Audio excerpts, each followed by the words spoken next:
নিত্য ব্যবহৃত ঔষধ শ্রেণীভুক্তর মধ্যে রাস্টক্স অন্যতম। ঔষধটির প্রচুর ব্যবহার আছে। বাত, পক্ষাঘাত, ঘাড় আড়ষ্ট, টাইফয়েড জ্বর, চর্মরোগে মেডিসিনটির প্রচুর ব্যবহার আছে। কোনো নির্দিষ্ট রোগে হোমিওপ্যাথি ঔষধ অব্যর্থ এই কথা বলা ঠিক নয়। যেমন আমি যদি বলি যে আমাশয় রোগে মার্টসল অব্যর্থ, তাহলে ভুল হবে।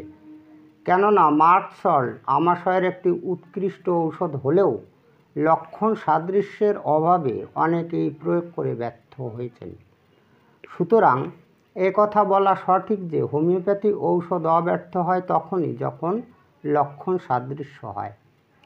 এই যে আমাদের যে রাস্টক্স যে ঔষধটি আছে, এই ঔষধটি বাত রোগ, পক্ষাঘাত, ঘাড় আড়ষ্ট, টাইফয়েড জ্বর আর চর্মরোগে কিন্তু একেবারে অব্যর্থ ফল দেয়। তো আমরা অনেক সময় বলেই ফেলি যে রাস্টক্স কিন্তু পক্ষাঘাতের অব্যর্থ ঔষধ। এই ধরনের কথা বলাটা ঠিক নয়। তখনই অব্যর্থ হবে যখন রোগীর সঙ্গে এই রাস্টক্সের যে লক্ষণ আসে সেই লক্ষণগুলো সাদৃশ্য হবে। সুতরাং এই কথাটা বলাটা ভুল হয়। আজকের ভিডিওতে রাস্টক্সের উক্ত রোগগুলোর অব্যর্থ ফল পাওয়ার জন্য এমন কিছু গুরুত্বপূর্ণ লক্ষণ আপনাদের সামনে এক্সপ্লেন করে শোনাবো, যাতে সঠিক ঔষধ নির্বাচনের মাধ্যমে রোগীকে আরোগ্য করা যায়।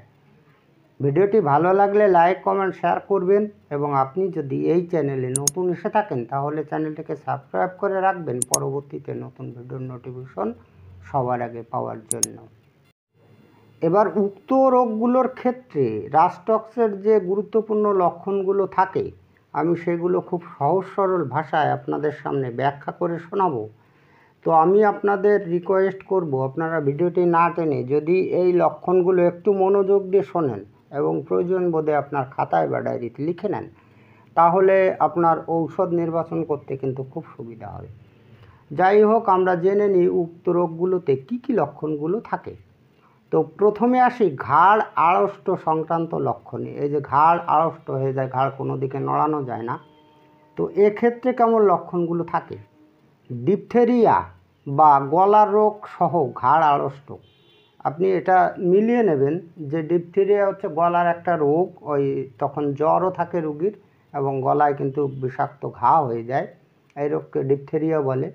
বা গলার কোনো রোগ সহ যদি ঘাড় আড়ষ্ট হয় তাহলে কিন্তু আমাদের এই রাস্টক্স ঔষধটিতে অব্যর্থ ফল পাওয়া যায়। এবার লক্ষণে আসি। পূর্বে ঠান্ডা লাগার ইতিহাস। এই ঘাড় আড়ষ্ট ঠান্ডা লাগার ইতিহাস থাকতে হয়। এবার নেক্সটের লক্ষণে আসি, নাম্বার 3 লক্ষণে আসি। উক্ত সময়ে মানে ওই ঘাড় আড়ষ্টর সময়ে শক্ত খাদ্য গিলতে কষ্টবোধ। এই ঘাড় আড়ষ্ট হলে কিন্তু রাস্টক্সের যদি রোগী হয় তাহলে কিন্তু শক্ত ধরনের খাবার গেলার সময় রোগীর কষ্ট হয়। নাম্বার 4 লক্ষণে আসি। প্রচুর জল পিপাসা। ওই পিরিয়ডটায় কিন্তু রোগীর প্রচুর জল পিপাসা থাকে। নাম্বার 5 আসি। আক্রান্ত স্থানে শোধ ভাব, অর্থাৎ ওই ঘাড়ে, আমি তো ঘাড় আড়ষ্ট সংক্রান্ত লক্ষণ বলছি, ওই জায়গাটা ফুলে যায়, এই জন্য আঙুল দিয়ে যদি টিপে ধরা যায় আঙুলটা কিন্তু ওই জায়গায় বসে যায়। এবার পরবর্তী রোগ বাত এবং পক্ষাঘাত সংক্রান্ত লক্ষণে আসি। বাত আর পক্ষাঘাত একই রকম লক্ষণ হয়, তাই আমি বাত আর পক্ষাঘাতকে আলাদা করছি না, এই দুটো লক্ষণ একই সঙ্গে বলছি। পূর্বে ঠান্ডা লাগার ইতিহাস, এই লক্ষণটি আগেও রয়েছে। প্রথম সঞ্চালনে বৃদ্ধি, অবিরত সঞ্চালনে উপশম। যদি রাস্টক্সের রোগী হয়ে থাকে তাহলে এই লক্ষণটি পাবেন, সেটা বাত রোগের ক্ষেত্রেও পাবেন এবং পক্ষাঘাতের রোগেও পাবেন। এবার নাম্বার 3 আসি। অস্থিরতা ও নড়াচড়া করার ইচ্ছা। রোগী যদিও পক্ষাঘাতগ্রস্ত হয় বা বাতাগ্রস্ত হয় তথাপিও রোগীর কিন্তু অস্থিরতা থাকে এবং রোগীরা সবসময় নড়াচড়া করতে চায়, এই আকাঙ্ক্ষা প্রকাশ করে। নাম্বার 4 লক্ষণে আসি। তাপ প্রয়োগে উপশম। স্যাক ট্যাক দিলে কিন্তু পক্ষাঘাত বা বাতের ব্যথা কিন্তু কমে রাস্টক্সের রোগীদের। এবার যে সমস্ত পক্ষাঘাতে আমরা একেবারে অব্যর্থ ফল পেয়েছি সেই ধরনের কয়েকটি পক্ষাঘাত। নাম্বার 5 ছোট ছোট শিশুদের ভিজা মাটিতে বসানোর জন্য বা শোয়ানোর জন্য পক্ষাঘাত। যদি এই পক্ষাঘাত হয় তাহলে কিন্তু ভীষণ সুন্দর ফল পাওয়া যায় আমাদের রাস্টক্সে। নাম্বার 6 আসি। বিলম্বিত ও কষ্টকর প্রসবের জন্য পক্ষাঘাত। এই যে মহিলারা অনেক সময় বাচ্চা প্রসব করতে কিন্তু পক্ষাঘাত রোগে আক্রান্ত হয়ে যায়, দেরিতে বাচ্চা হয়, তার জন্য যদি পক্ষাঘাত রোগটি এসে যায় তাহলে কিন্তু অব্যর্থ ফল পাওয়া যায়। নাম্বার 7-এ আসি, অতিরিক্ত ইন্দ্রিয় সেবার জন্য পক্ষাঘাত। নাম্বার 8-এ আসি, কঠোর পরিশ্রম ও টাইফয়েড জ্বরের জন্য পক্ষাঘাত। যদি রুগীর কঠোর পরিশ্রম করে তার জন্য যদি পক্ষাঘাত হয়, বা টাইফয়েড জ্বরে আরোগ্য হয়েছিল বা আরোগ্য এখনও টাইফয়েড জ্বরে আছে তার জন্য পক্ষাঘাত হয়েছে, এরকম যদি বোঝা যায় তাহলে কিন্তু সেই পক্ষাঘাতে আপনি অব্যর্থ ফল পাবেন। এবার নেক্সটে আসি চর্মরোগ সংক্রান্ত। চর্মরোগেরও ভালো ঔষধ। তো চর্মরোগের ক্ষেত্রে কি লক্ষণগুলো থাকে সেগুলো একবার জেনে নিন। রসপূর্ণ বা পুষ্পূর্ণ উদ্ভিদ, রাস্টাক্সের যে স্কিন ডিজিজ হবে সেই স্কিন ডিজিজে কিন্তু রস বা পুষ থাকতেই হয়। জ্বালা সবসময়ের জন্য থাকে, পোশাক ছাড়ার সময় বাড়ে, এটা ভালো করে মনে রাখবেন।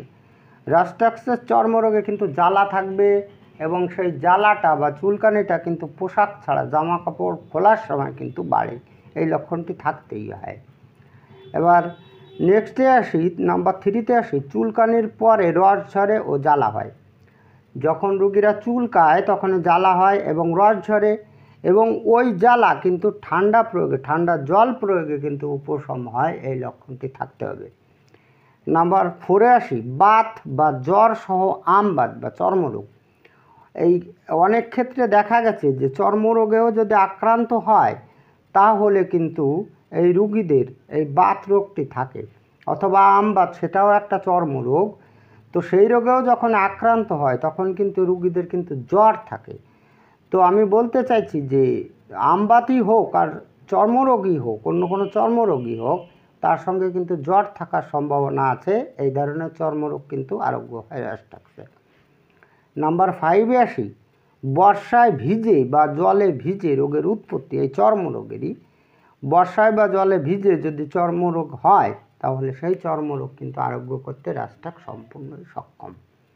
যাই হোক, আজকে এই পর্যন্তই। খুব তাড়াতাড়ি ফিরে আসবো নতুন গুরুত্বপূর্ণ বিষয়বস্তুর ভিডিও নিয়ে। দেখা হচ্ছে নেক্সট ভিডিওতে। ততক্ষণ আপনারা ভালো ও সুস্থ থাকুন। জয় হ্যানিম্যান, জয় হোমিওপ্যাথ।